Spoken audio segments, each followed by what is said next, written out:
Hi, everybody. Welcome to Amigos. I'm John. And I'm Aaron. And today, Aaron, we're talking about the Sentinel. Oh, You yes, know, Aaron, indeed. it is our Christmas show, and I can't think of anything more Christmassy than an overlord just watching down from above. Yeah, Uh, in a Have you stark, ever desolate landscape. seen the movie Brazil? Oh man, a long time ago, man, long So, time ago. one of the first scenes is a family enjoying a nice Christmas by the fire when a whole bunch of government agents bust in and arrest the guy. So, I think about the Sentinel. It's almost as full of the Christmas spirit as the movie Brazil.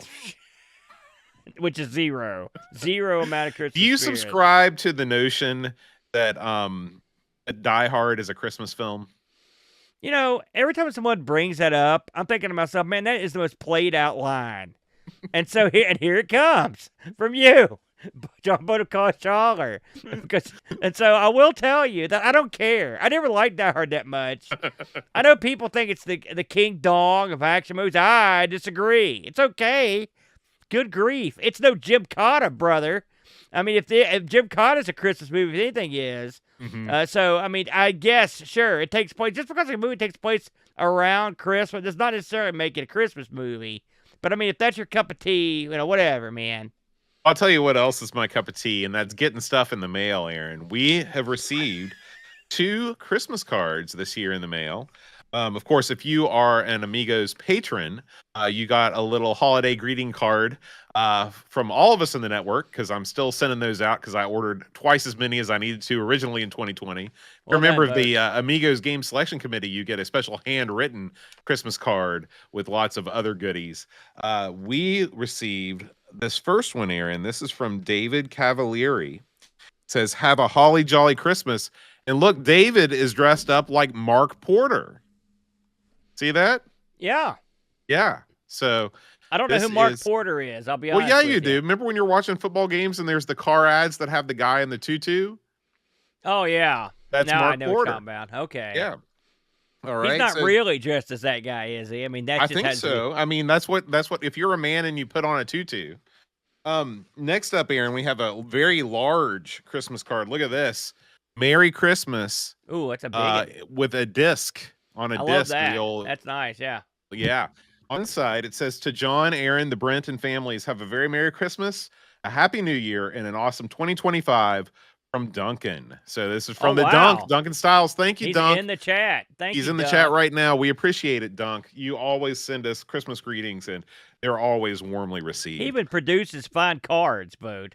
That's right. It all. Yeah. He does it all. He does it all. So, Aaron, we're counting down to Christmas. This is the last Christmas show on the network. Oh no, we got one more. The Coco Show has its special Christmas episode tomorrow.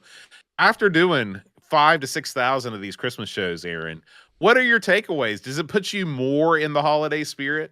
Oh yeah, it does. Because when people see us, here we are, the Dupas twins. We're doing our show, but like, there's a lot of I know it's hard to believe, but you have to get stuff ready ahead of time. And so I'm always going through old graphics and stuff that I have. It's just so sad to say, but I'm going through old graphics and animations I haven't used for a year. And I'm always like, oh boy, I get to do new stuff this week. New opening, new music, new lighting and stuff, and changing the colors and stuff. So it's fun for me, purely at a dork level.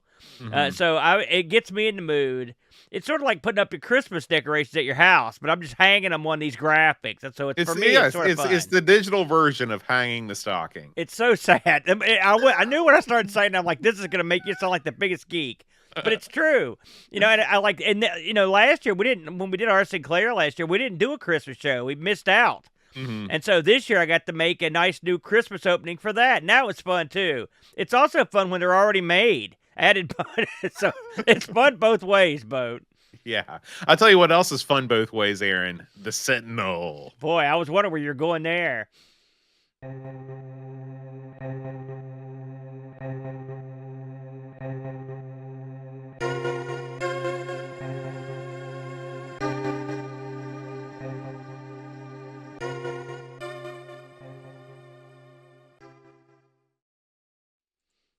Oh, man. We often joke about the haunting love theme or something.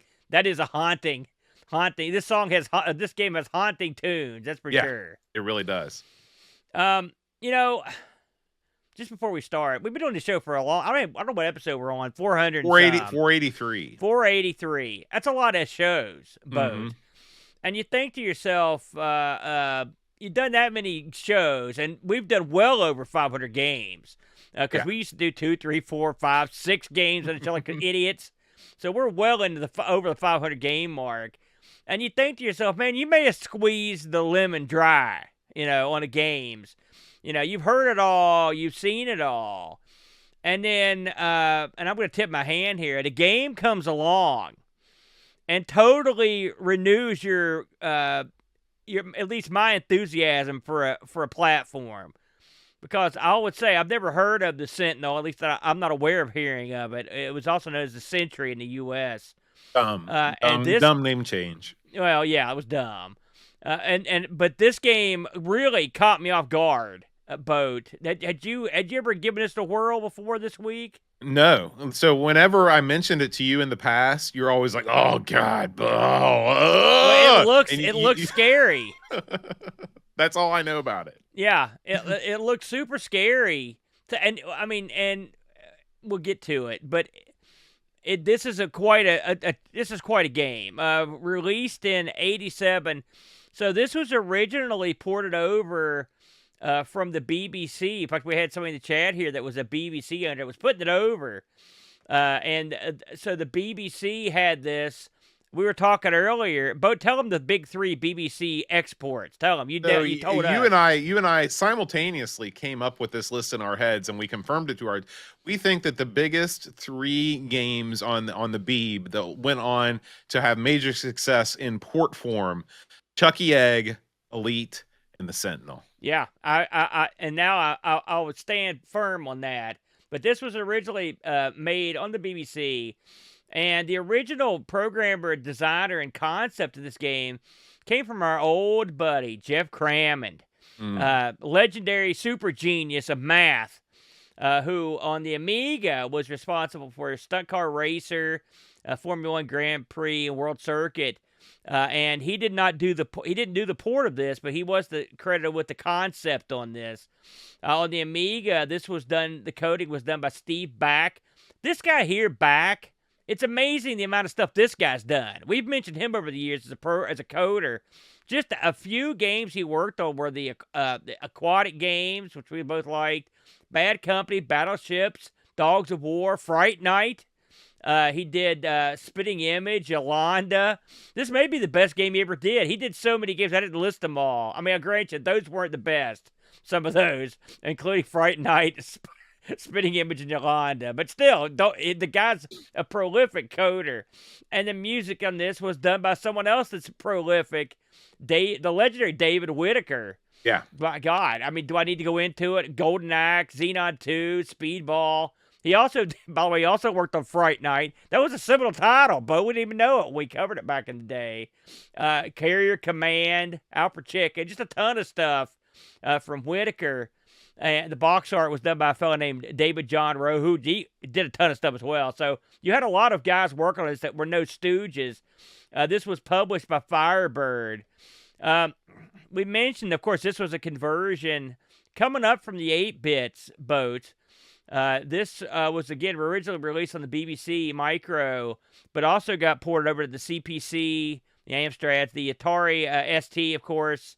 And the C64 and the ZX also got versions of this. And this game being in '87, of course, it works on the OCS. Just a straight-up Amiga. Whatever you got at the house, at the pad, you're good to go.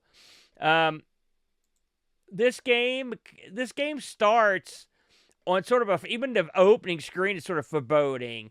It just says the Sentinel. It plays. It really reminds me of the font that you'd see in a comic book, like the Amazing Spider-Man or something like that. Yeah, there's a figure that is the Sentinel. It's pictured on the main screen. You don't know what it is at the time, but you'll learn to fear the Sentinel as he stands there surveying the scene. So like Sauron, the Eye of Sauron. So. Did you happen to look at the backstory for this? No, I didn't even know there was a backstory. Tell me. It's short. This is straight from the manual. In a strange universe of 10,000 worlds, where the only force is pure energy, a lone synthoid does battle against the Sentinel and her agents, the Sentries. You control the synthoid in his attempt to dethrone the Sentinel as the ruler of each of the 10,000 worlds.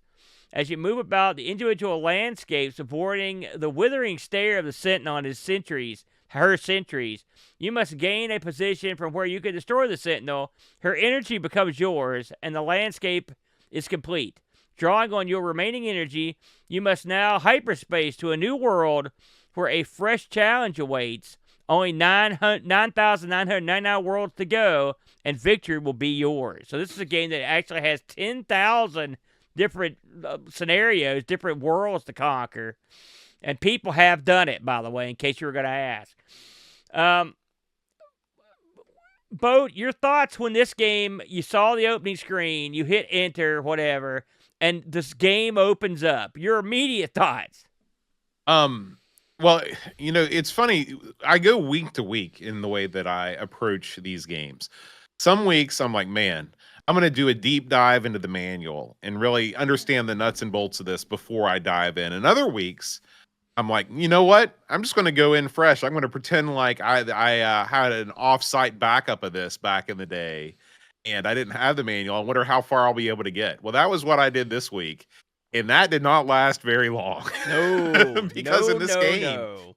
in this game, when you press any key to start, you get there's a screen where you can enter a code if you want to skip around a level.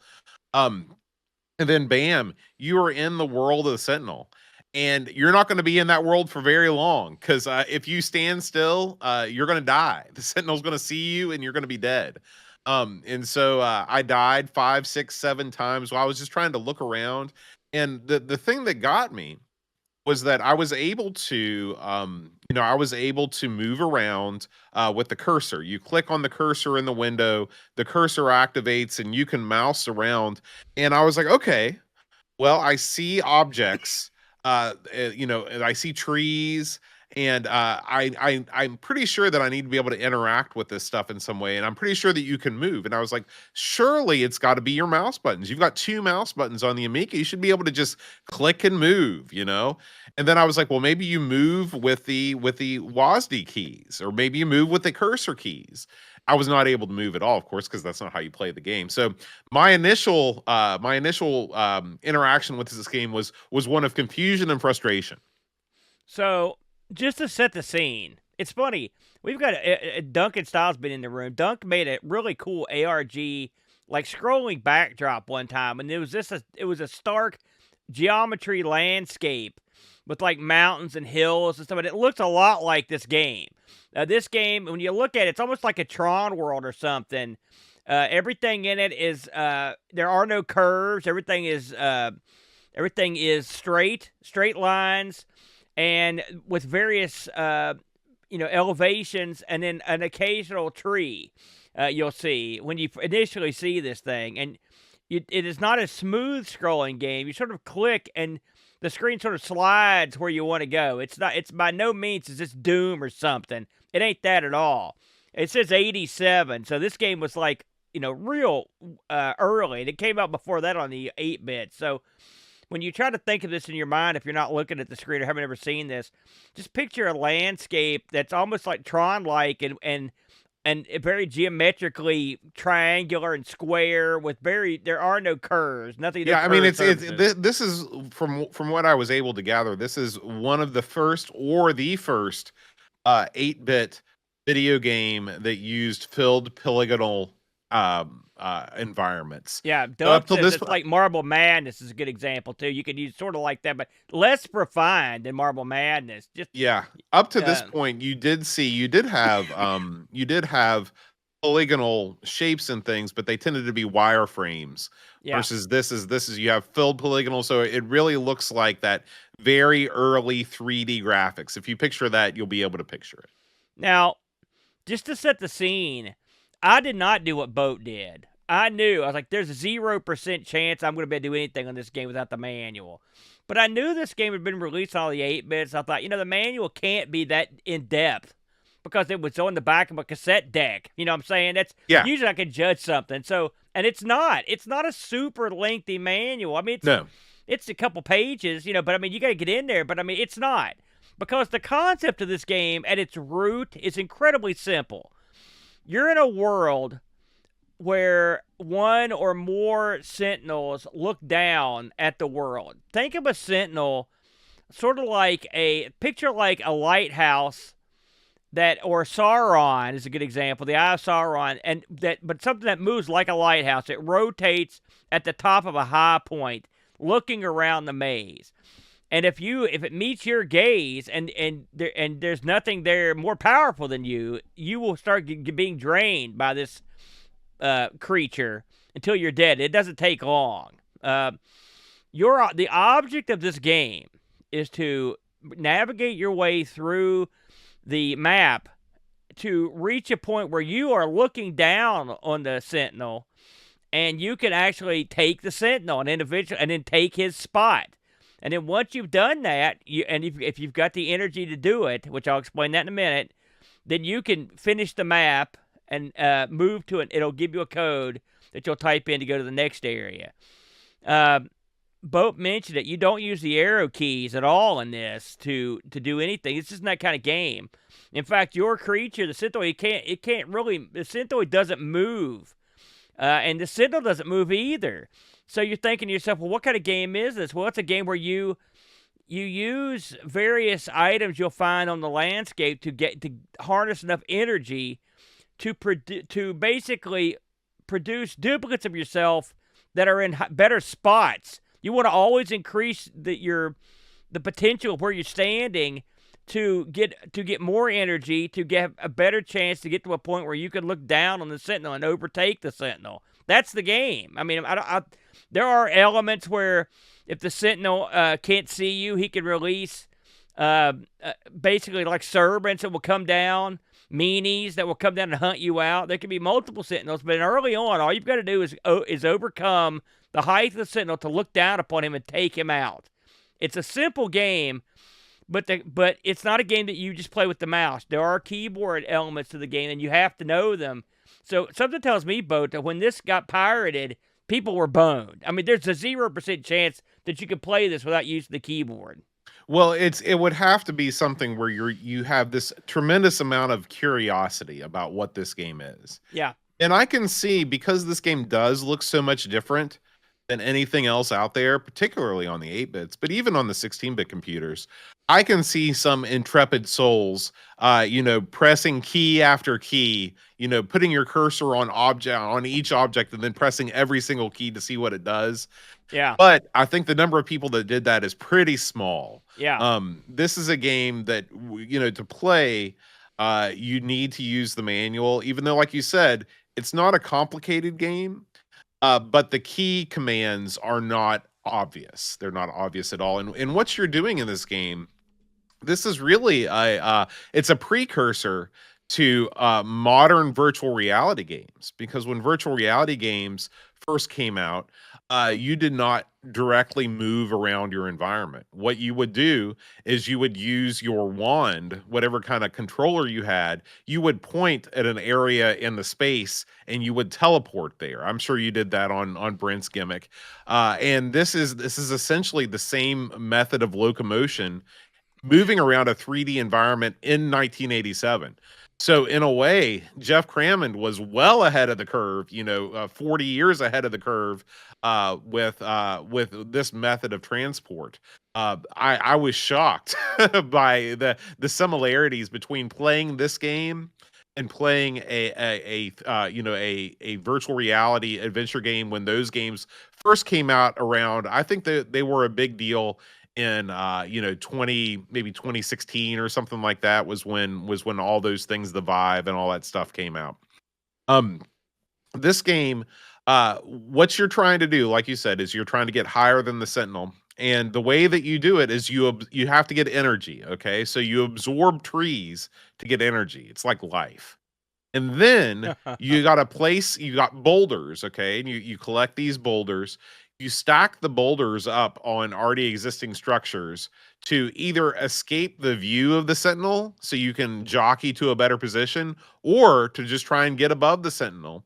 And once you stack your boulders, then the final move is to create a synthetic version of yourself, which you yourself are a synthoid. You have no physical corporeal body in this game. You're basically jumping from one synthoid to another. It's the classic disembodied spirit.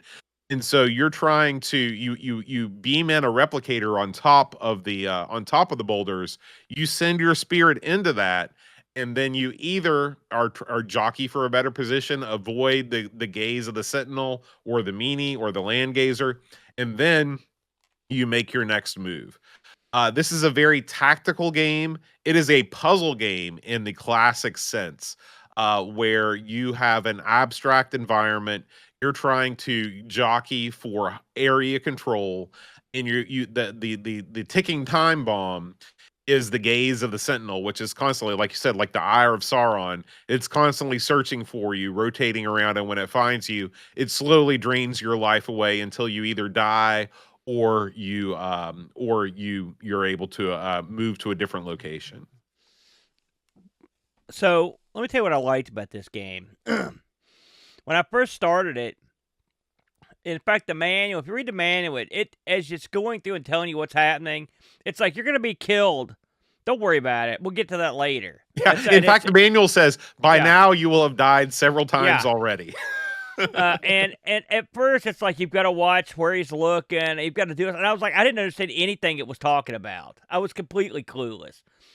And so I started looking at the controls. So if you want to, like, trees are your main source of energy. Now, it's like you in life. Yeah, in this game, you're going to learn something. You can see the top of a tree, but that doesn't mean jack. You have to see what the square where the item's at. You're clicking on that square to take, and when you do it, it'll take that energy. It disappears, and now you have extra energy. And at the top left of your screen, you're going to see little icons that tell you, like, exactly what kind of energy you've got. You can go crazy. One of the advantages of getting the high ground is often you'll go places just to gain more energy, because you'll have so much stuff under you, it's easier to get it.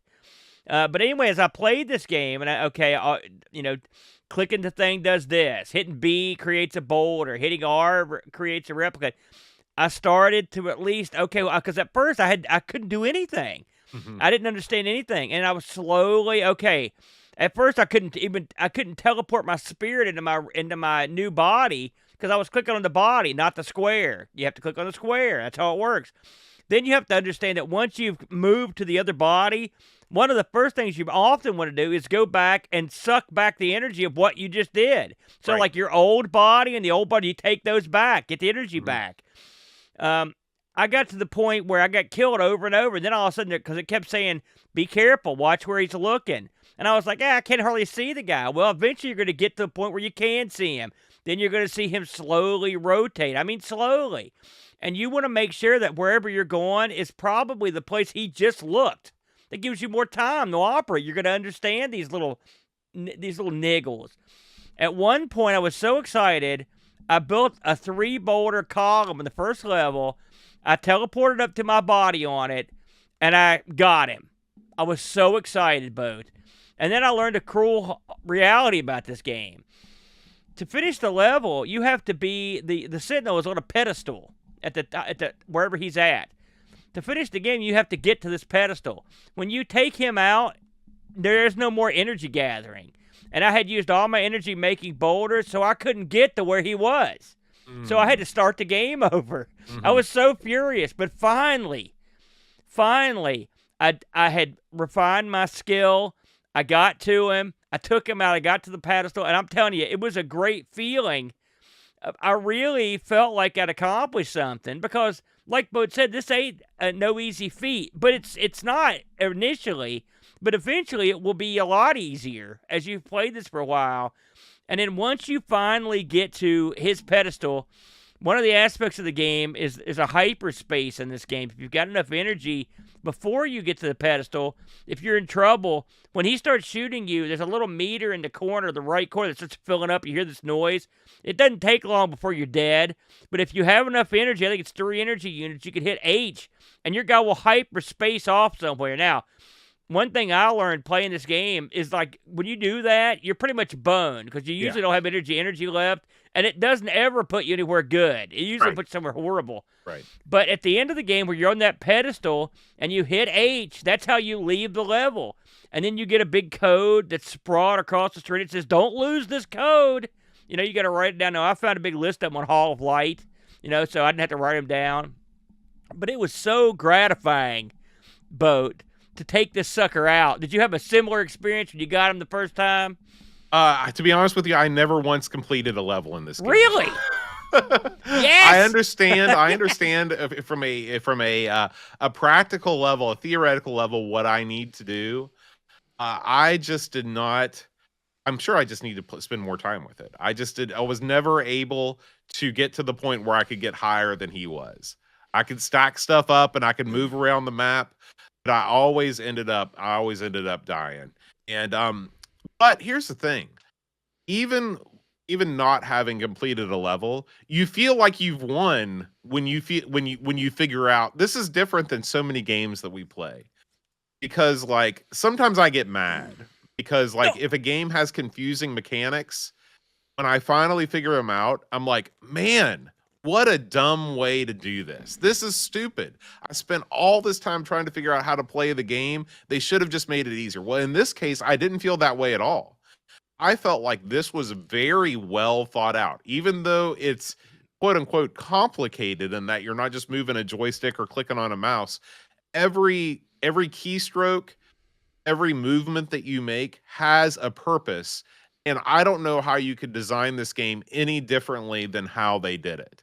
This game to me feels like, this does not feel like a Euro game to me. This feels like an American developed game. I can see something like this coming out of LucasArts. You know, this kind of, for me, belongs in that same, like, Raid on Fractalus or a Ball Blazer type game. This just seems like a game that somebody who has experience creating, like, board games would make. I can see this game somehow crafted into a physical board game. Well, Jeff Crammond, I mean, I had a lot of respect for him, but and I love stunt car racing. You know that, Bud. I'm a big fan. Yeah. This is better. And I mean, listen, is this the game you're going to throw in to show your buddies? No. Maybe, but probably not. And, you know, me and Brent often and me and you occasionally have this conversation about the 8-bit games coming up to be in the 16-bit world, you know. And we took a look at the Spectrum version of this just to see how it compared to the version here on the Amiga. I mean, obviously there's more colors, you know, but I mean, there's not a huge departure, I guess is what I'm saying. Yeah, the way that the speed that the screen scrolls on the Spectrum version, and I assume all of the 8-bit versions, is very good. Like, it's very smooth and it's very quick.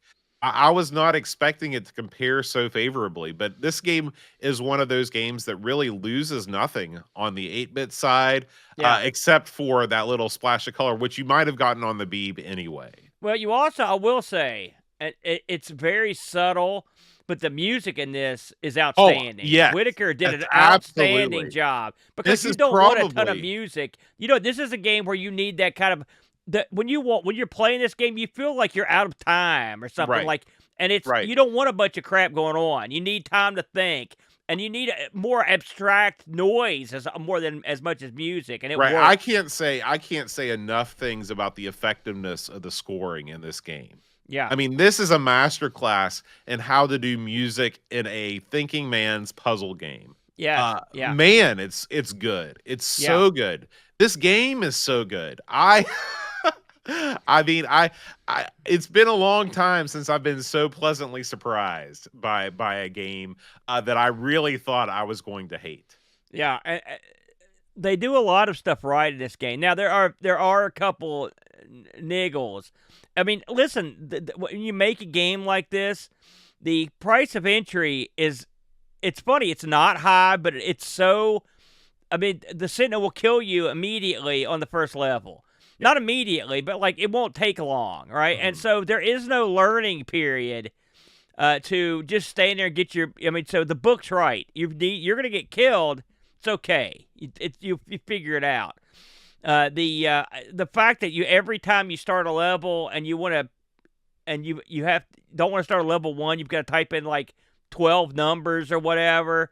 There's no save game feature on this. It's all I'm sure these numbers are some geometric reasoning behind them, frankly. And it's funny in the manual it talks about like if you would like to change the way that the next level is going to be, you could just do a few things different before you leave the level. Maybe you create one extra tree or whatever, and that will affect what the level codes are going to be. So, again, this is a kind of high math that I'm not smart enough to understand. But, I mean, aside from those little tiny things, it would be nice if the screen was totally smooth. It would be nice if there was something better when you go into your Synthoid body than just a blue screen. Yeah. That's kind of weird. But I mean, also, I mean, you could have put an effect there, but it doesn't take away from the game. When you, go ahead. I was going to say, all of the complaints, and I agree with all of those things. They are complaints, but they really, I mean. The only thing that I would have liked to have seen better is if they would have given you a little bit more of a celebratory screen when you do finally defeat the Sentinel, because you get nothing in this game. Well, it does show your character on the screen where you get the number, and it shows your guy at the top of the mountain. So it's sort of like a celebratory thing, I guess. But it's not like he's up there doing a touchdown dance or anything. Right. I would have liked to have seen the touchdown dance. And I would have liked to have seen just, at the beginning of the game, they should have just said like training or start. And on the training game, you're just messing around with the mechanics. They give you everything except for the Sentinel. Yeah. And they're just like, hey, have some fun, move things around, stack some blocks, get on top of the blocks. Once you feel confident doing this, then all you have to do is do the same thing as quickly as possible while you're evading the Sentinel. Yeah, that's a great idea, because let's face facts. And this, I saw someone mention, I think it's Majaka, that said, like, he didn't like having to click on the squares. That's the game. That's the game, because that's why that getting height in the game, getting altitude is so important, because you need to look down to see where the squares are. Right. So you can't get rid of that element. It is, at first, you're annoyed, because, like, I can see the top of that tree. Why can't I take it? You have to click on the square. That's sort of the board game element coming out, Boat, that you mentioned. But it works. There's nothing more satisfying. I mean, it's been a long time since I've felt so happy with myself when I took out the Sentinel for the first time. And then when I was able to repeat the process on subsequent levels, I went through like 5 levels of this. And I mean, and it wasn't like I banged them off, but I got through 5 levels of this. In the time I had to play it this week, I was like, man, this is great. And it really has one more time quality to it. It really makes you think. You said it was like a puzzle game. To me, I didn't feel like that, but you're right. To me, it just felt like, where do I go? When the first level starts, you've got a map that shows you where the Sentinel or Sentinels are and where you are. And then during the game, if you hit the help button, which funnily I didn't have, and I found this out after the fact, you can get an overhead map that gives you help. Oh, I didn't know about that either. That's fantastic. Yeah, it's in the docs, brother. But so that would help you. But the first thing you need to do is just like, okay, where's the quickest way that I can get energy and get to a higher point where I could get more energy? It's all about getting that energy and getting yourself souped up to where you can get to the point where you can start really building yourself up power-wise and getting in positions. There are positions on the board where the Sentinel can't see you. And of course that gets in the whole other element later on in the levels where he sends out his underlings to get yours. And again, there are levels where there are multiple Sentinels you have to take out. Just a great game. It's one I'm going to absolutely hang out with for a while. It's one of the best things. I mean, I love it when I'm scared of something and I end up loving it. Yeah. Chaos was like this on the Spectrum. It's a perfect example. And this right here is another example of one that, I mean, to look at it, I was frightened, but I mean, really, despite the fact you've got to use the keyboard for just 3 or 4 keys, it's not that bad, and you can do it and not lose anything. I think this is an outstanding one, Boater. To me, this is the platonic ideal of the action puzzler, because it's not just a like static, you've got all the time in the world to work this out in your head kind of game. This is the perfect sort of blend of like being under the gun and really feeling pressure. Yeah. Of like, man, there's this thing that's looking at me. I've got to get out of here. Sort of like if you're trying to escape from prison and you've got the guys up on the turrets. But at the same time, it's not just like, where can I find the exit? Like you said, your first order of business has to be gathering energy. I got to Yeah. gather energy as much as I can, and then I can start to figure out my plan to attack, how I can get higher than the Sentinel. It's a great two-step process that breaks down the level. You really end up exploring a lot of the nooks and crannies of the levels. This is just one of these games that I can't believe more people don't talk about it. And I will say there are levels in this, because I skipped ahead to play some of the more advanced levels, where they start you like in a crater or whatever. I mean, you really have to use your because you've got some energy to start the level. Do I build a boulder here? Where do I put it? Where can I get the height to get something else? You've got to make a quick survey of the area. So it's puzzly, but there's an action element to it because you're under the gun. Mhm. Just a little bit of extra info on this thing. We mentioned earlier that this was released in America as the Century. I don't know why they made that change, Yeah, but they dumb. did. And the manual was a little bit different too. This was ported by Crammon himself to a bunch of machines, the C64. He also ported to the CPC with a cross compiler that he wrote. So he's got a Wow. lot of jack. The version we played on the Amiga was done by Steve Back, who also did the ST version. And the IBM version supports VGA. Apparently this was quite a real looker when it first came out. Like, people were really surprised. The PC version has additional lighting effects and stuff that no one was seeing back then. So apparently it's a pretty impressive looking gimmick. I saw that a guy had made a chess set based on this. I Oh, saw a very cool. picture of it. It's quite amazing, and the guy mentions in the article that Crammon himself had looked over this chess set and with approval. So that must have been quite a That's fantastic. quite a feat. Crammon mentioned that this goes to 10,000 levels. There's no ending sequence. When you get to the 10,000 level, it just loops back to 1. And they asked Crammon, why do you put an ending in this? He's like, I didn't think anybody'd go that far. He was stunned. This was ranked by Amiga Power as the 20th best Amiga game of all time. It Okay. ranks in other lists, too, for various computers. The reviews on this it was a mixed bag, really. On Lemon, they've got 8.18. Amiga Computing gave this a 90. The Joker gave this a 63. I was surprised. Yeah, that's very low. You can see how someone would play this and not get it. Hmm. And so maybe that's what happened. Amiga Power gave this 4 out of 5. Commodore User 9 out of 10.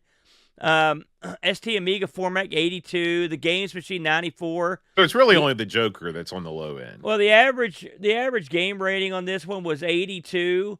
It's in 87. I would have had a heart attack over this. Yeah. I would have given this a 200%. Yeah. In 87. Did we get any action from the Discord boat? We did. We got one review this week from the patron saint of the game review on our channel, Pajako6502. He says, I first encountered this on the B, but it was something of a big deal due to it being in 3D, although I never figured out how to play until much later. At its heart, Sentinel is a board game, but not turn-based, so speed of looking around becomes an issue when constantly having to contend with sentries and the titular Sentinel.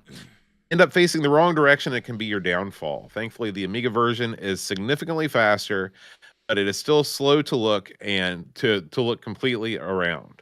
Apparently, there's no ending. With 10,000 levels, no kidding. Oddly, that kind of puts me off playing. Automatically going to the next level is a little bit of a chore each time, but it's a fun mix of strategy and old poop panic gameplay.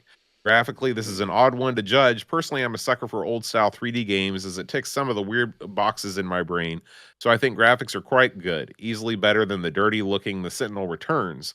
Personally, I think the Amiga could have been employed to do a better job, but that would have changed the game too much. The audio is pretty good as well, moody, and sets the whole mystical tone. If you like this sort of thing, then it's an 8 out of 10. If you hate this sort of thing, there is no score and it can get in the bin. I did read, Aaron, that there was a magazine out there that did not score the Sentinel because it was so much different than everything else that was out at the time. And they said there's no way that we can objectively score this because it stands in a class on its own. Well, there you go. And just a couple things I want to add here before we take to the house. The actual figure of the Sentinel, standing high on the level, and you opens the game and the title screen is a striking figure. Whenever you die, you see sort of a hazy, like vision of him as you go. It's very haunting, Boat. And he has done excellently. I mean, given what they had to work with, they did a great job on the design of this guy. He reminds me of the there was a Coco game that had these sort of phantom looking guys, and it kind of reminds me of that.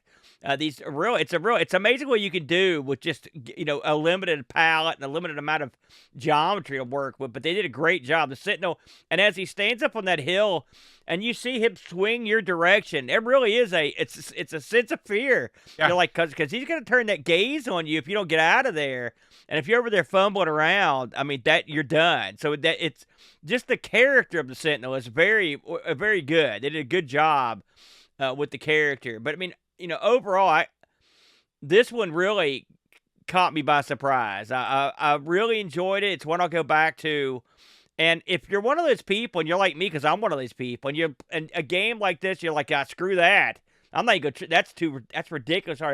This is one where my advice to you would be to actually download the very tiny. I mean, you can go to Lemon, get the tiny bit of rules you'll need to play it, and spend a half hour. Spend 45 minutes trying to understand the movement and stuff.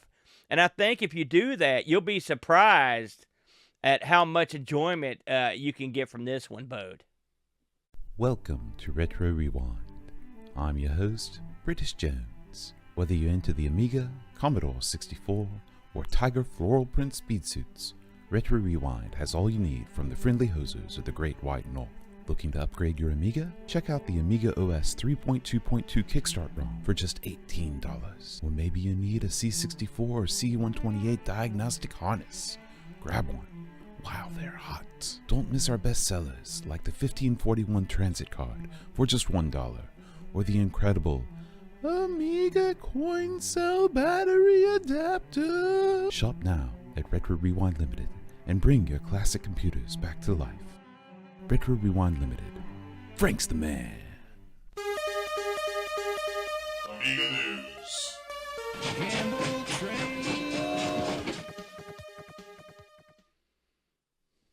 All right, Aaron, it's time for some festive Amiga news. We're going to start out with some Christmas games. There's a little Christmas blaster from Electric Black Sheep called Revenge of the Grinch. Yeah. Aaron, where do you stand on the Grinch as a Christmas character? I stand highly on him, and added bonus, I actually played this on Friday on my stream. So actually, this is one game I've already given a shot. Boater. Tell me about it. So, this is of course, it's a brand new game. You sort of run around in this. It's an oddball game, if I'm honest. It's sort of like a Berserk or something, with maybe a little bit of a Robotron. As I recall, you could have.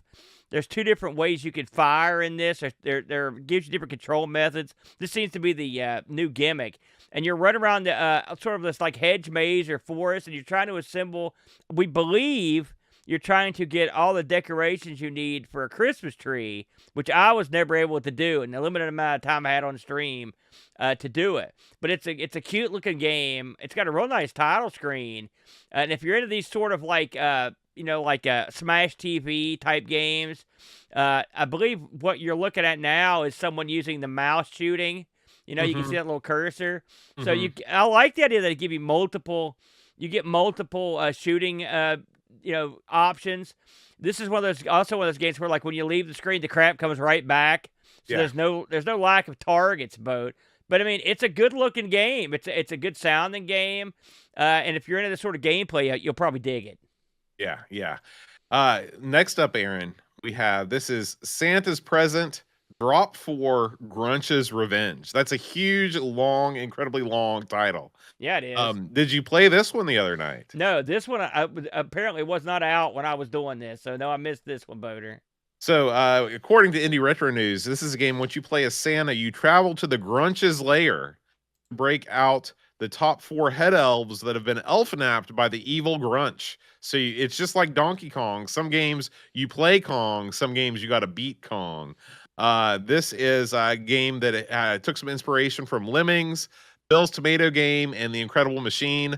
Definitely more on the action puzzly side of things. Looks like a good time though. This would be another one next year, Aaron, when you do your Amiga Christmas Games Roundup. Maybe you can give this one a shot. This does have a Lemmings look to it. I'm looking at the screen here because you're clicking on the bottom. They've got various acts that your elves can do down there.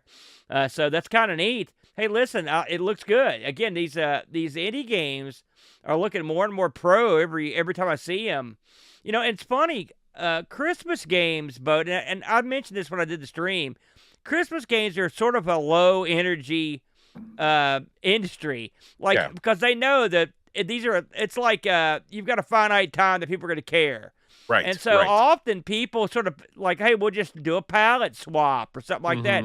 So some of these Christmas games I played, I was stunned at how good they were because someone had really taken some time to make these fun. You know, these are games you can play year round even though they've got a Christmas theme. And this looks good. I'll be definitely going to give this a whirl next time I get a chance. Awesome. Now, we get away from the Christmas games for just a second, Aaron. Next up, we have a game called Amy Robo 2. So this was originally an Atari XL game that has arrived new on the Amiga. It's basically a puzzle sort of type title where you are negotiating a labyrinthine environment. You know what this reminds me of? Remember that game we played on the Coco, Aaron, where you're in the brick factory? Yes, Mortimer's something or another. Yeah, that's what this kind of reminds me of.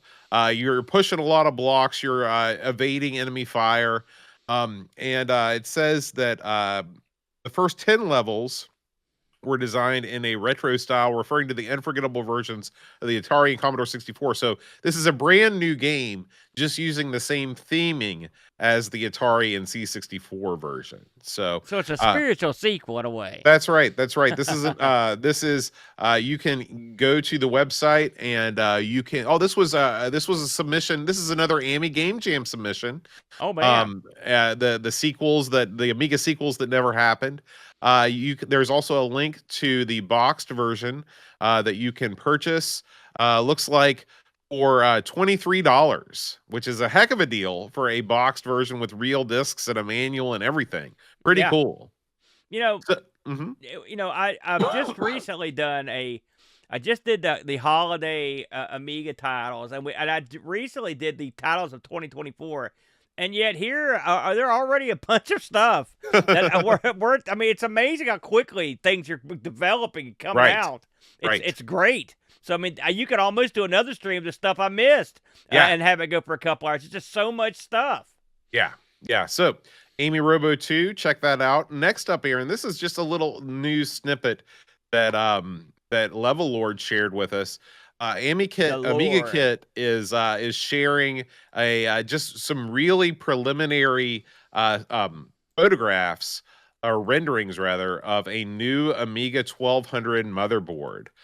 Very little is known about this so far, but if you click on the link, it says "Get ready for the next generation." Take a look.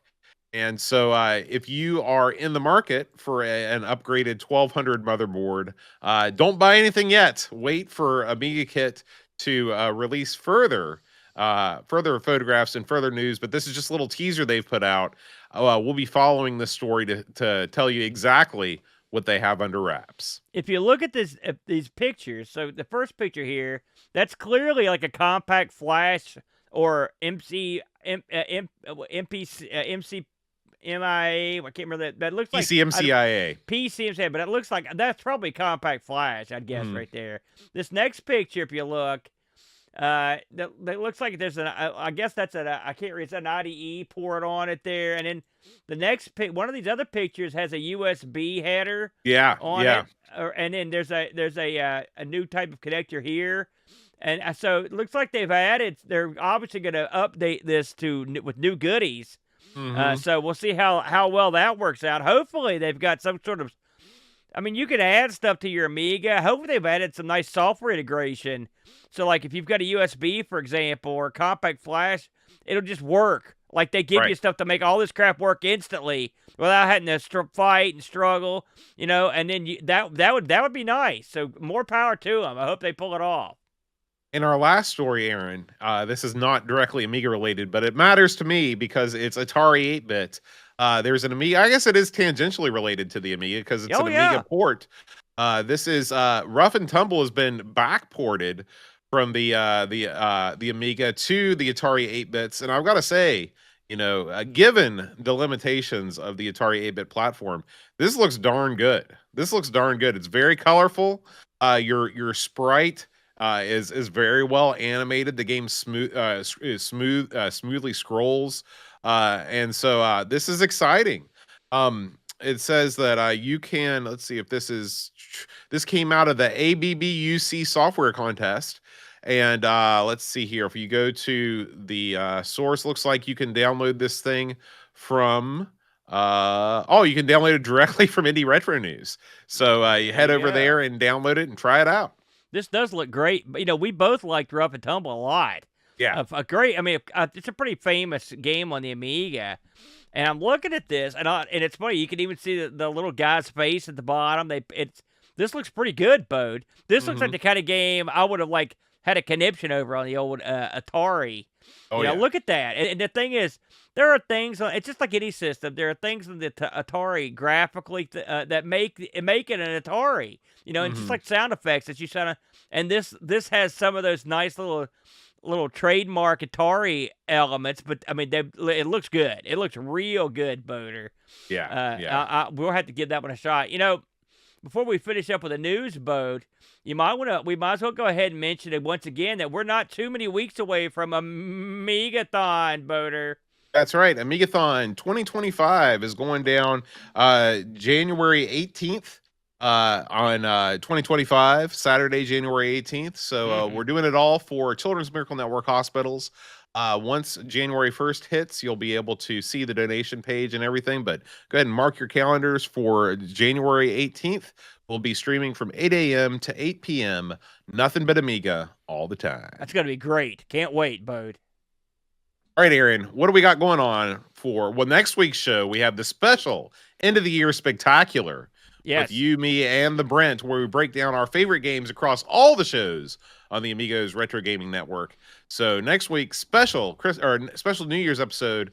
The week after that, Aaron, what's on the table? Before we go into that, I just want to mention that if you're in the Discord, I'm going to be setting up all the polls for voting. So please get in there and vote for all the end of the year polls, best and worst polls for all the games.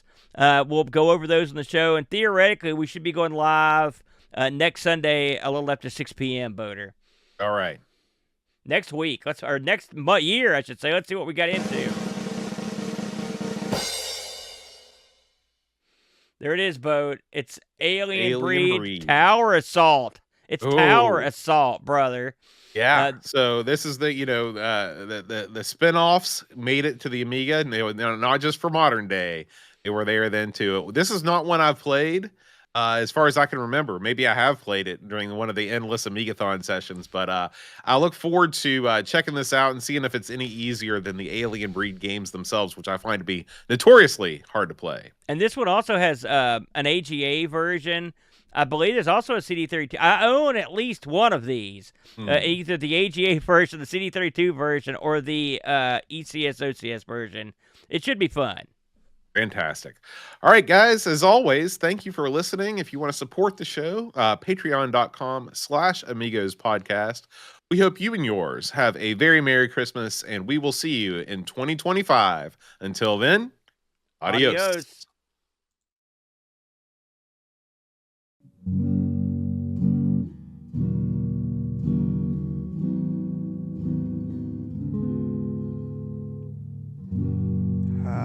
yourself a wacky little Christmas. Though this year may bite, from now on, Top Banana will be out of sight.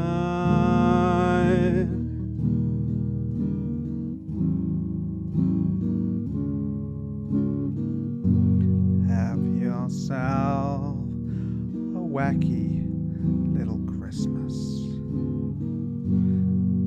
Don't mention AGA.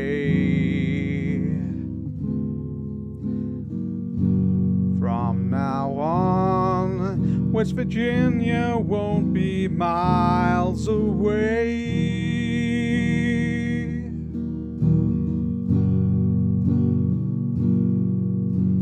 Here we are, talking retro days, happy Amiga days, and more. All our friends who are here for us, heaven's got beer for us, for sure. Through the years, we all have been together. If hillbilly internet allows, the gamble trains coming over Hillbrow.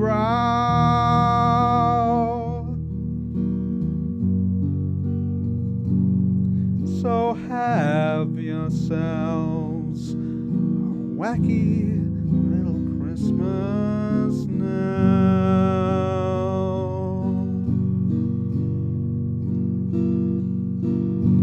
Hearing Boat singing Patreon songs, it goes on too long for sure. Aaron's face says it all for us, but we all should know the score. Through the years, we all have been together. When the internet allows,